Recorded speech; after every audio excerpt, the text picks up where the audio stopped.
Quand Charles Darwin travaillait sur sa théorie de l'évolution, il a découvert que les animaux se reproduisaient sélectivement, en privilégiant les plus forts de l'espèce plus susceptibles de s'accoupler et transmettre leur ADN. Il a appelé ça la sélection naturelle. Et chaque jour, des gens font des trucs tellement bêtes qu'ils en meurent, et ne peuvent donc plus transmettre leurs ADN aux générations futures. Longtemps après sa mort, les Darwin Awards ont été créés pour se souvenir et rigoler de ces gens qui ont détruit leurs gènes avec leurs bêtises. Voilà les 20 lauréats les plus stupides des Darwin Awards.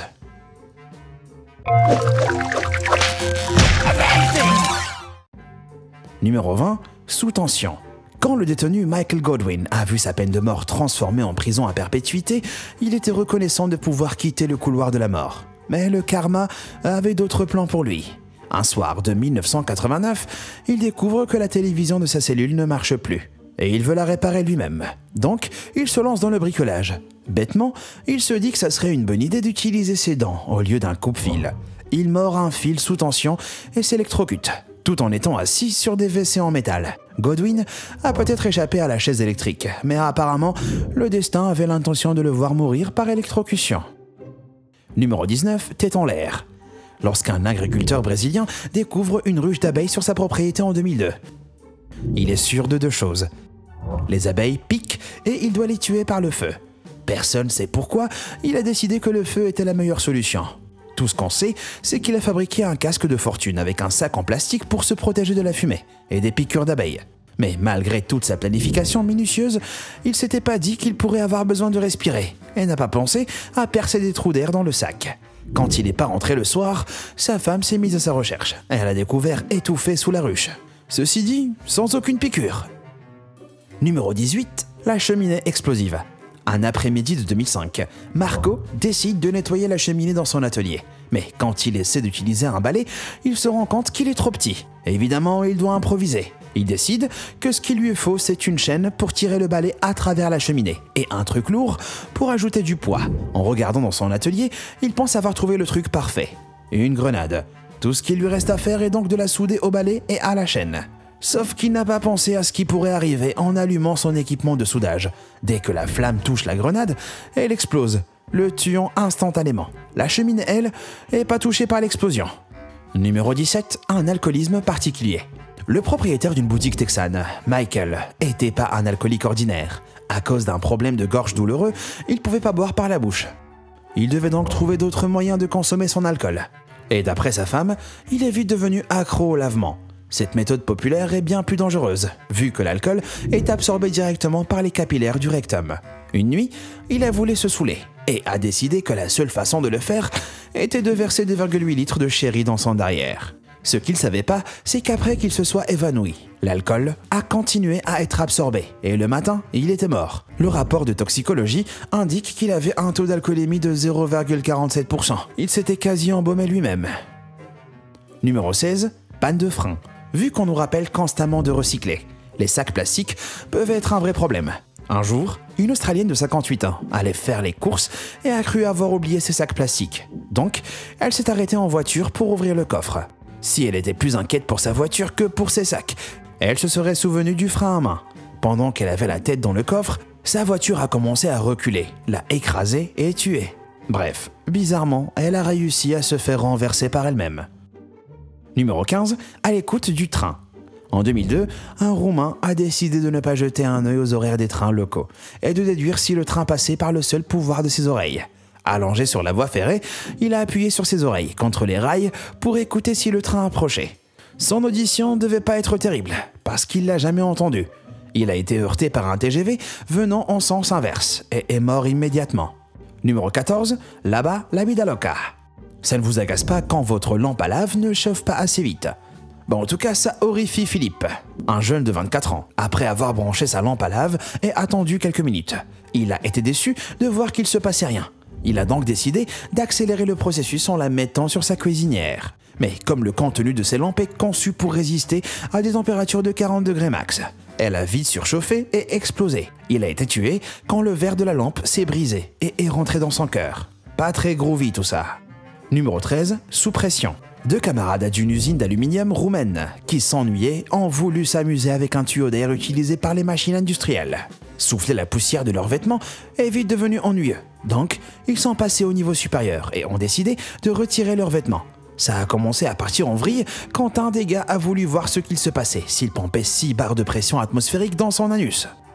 Non seulement il a enfreint le règlement de son entreprise, mais il a aussi embroché son intestin et il est mort en quelques minutes d'hémorragie interne. Numéro 12. Zone de danger. En 2017, 2 pilotes de la marine américaine se sont un peu trop emportés avec Top Gun et ont décidé d'abandonner complètement les règles de sécurité pour faire des cascades folles. Atteindre des vitesses étonnantes en volant à peine à 64 mètres du sol, soit 90 mètres sous l'altitude minimale autorisée. C'est forcément mal fini alors qu'ils échangeaient les commandes, en descendant trop bas et trop lentement. L'un des pilotes a passé les commandes à son copilote. Mais trop tard, le T-45C Goshawk s'est écrasé avant qu'il puisse s'éjecter en toute sécurité. Le pilote instructeur, le lieutenant Burch, aimait dire qu'il y a des pilotes vieux et il y a des pilotes audacieux.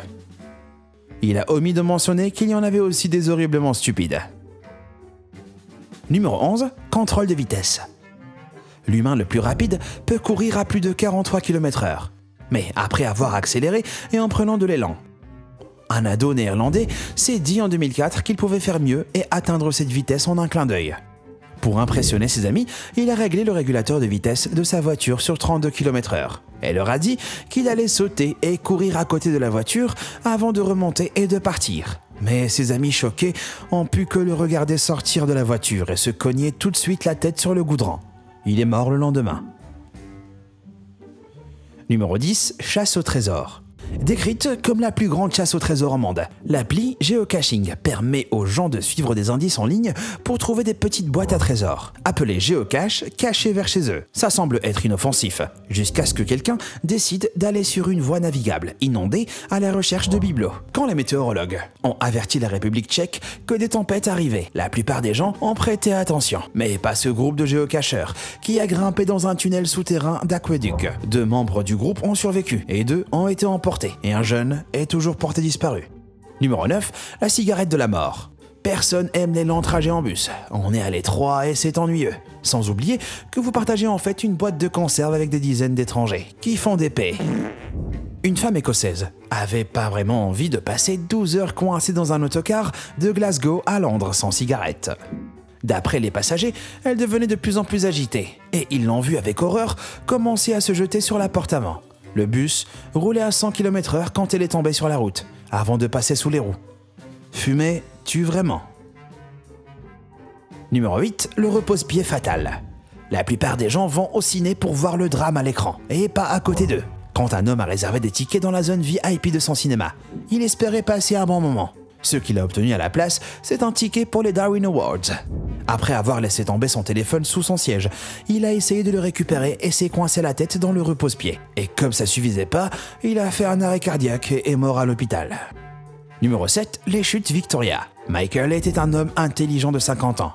Non seulement il était président de fac, mais il était aussi un prof de géographie respecté dans le circuit des conférences. Lors d'un voyage sur le pont des chutes Victoria, il prenait joyeusement des photos de sa petite amie quand il a laissé tomber ses lunettes, pensant qu'il ne pourrait pas profiter de la vue sur les glorieuses chutes Victoria sans elle. Il a essayé de les récupérer et est mort d'une chute de 12 mètres. Numéro 6. L'os de baleine tueur. Ce Darwin Award revient à un autre homme intelligent et un des pères fondateurs des États-Unis. Le gouverneur Morris, qui a mis prématurément fin à sa vie avec une procédure médicale bricolée et hallucinante. Il a commencé à souffrir d'un blocage dans son urètre et il a voulu prendre les choses en main. Il a inséré un os de baleine dans son urètre et s'est donné une infection mortelle. Il est mort le 6 novembre 1816 en se sentant sûrement bête. Numéro 5. Le conducteur tête en l'air. Clifford Jones, un homme de 58 ans, conduisait sans sa ceinture de sécurité et aussi sans pantalon. Sa route habituelle était vraiment ennuyeuse. Donc, il a décidé de regarder du contenu pour adultes sur son smartphone pour s'amuser. Son sang est parti vers une autre partie de son corps. Il est devenu de plus en plus distrait et a perdu le contrôle de sa voiture. Il s'est crashé, fracassé sur le toit ouvrant et est mort. Numéro 4. La photo explosive. Faire un faux sourire, poser avec des animaux en colère ou poser avec une grenade découpillée. Ah, ce que les gens font pour attirer l'attention. Eh oui, vous avez bien compris. En 2017, Alexander, Sacha Seychik de la Russie, a dégoupillé une grenade dans sa voiture et posté des photos de lui en train de l'attendre à sa petite amie. Sûrement pour prouver son courage et intelligence.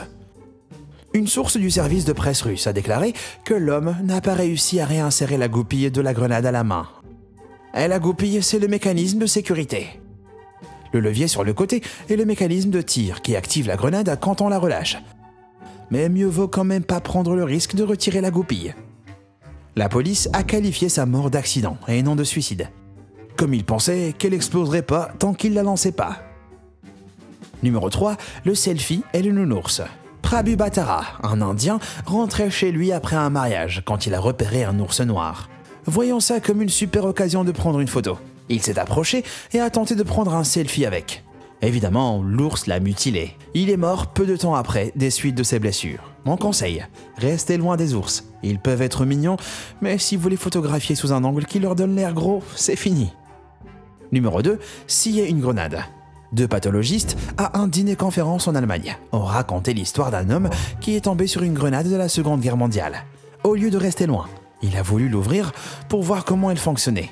De retour chez lui, il l'a mise dans un étau et a tenté de la couper en deux. La scie l'a fait exploser et il est mort d'une blessure à la tête. À l'autopsie, on a découvert qu'il restait très peu de matière cérébrale dans son crâne. Les 2 pathologistes ont dit en rigolant qu'il ne devait pas y avoir grand-chose à la base. Avant d'arriver à notre Darwin Award le plus stupide de tous, voilà quelques mentions honorables. Il y a cet homme qui a fait un prank sur un tigre. Franchement bête. Il y a ce type qui a mordu la queue d'un tigre. Attendez, ce serait pas le même gars? Pauvre tigre. Oh, et cette femme avait un truc coincé dans son pistolet. Sympa. Ok, alors et maintenant, le grand gagnant. Numéro 1, ça chauffe. Gary Banning de Caroline du Nord était chez un ami quand il a repéré un mystérieux pot de liquide savoureux.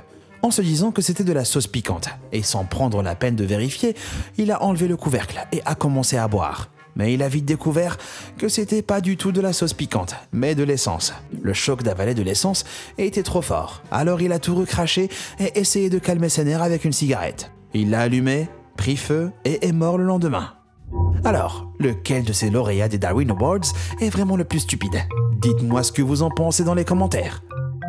Merci d'avoir regardé et comme toujours, à bientôt.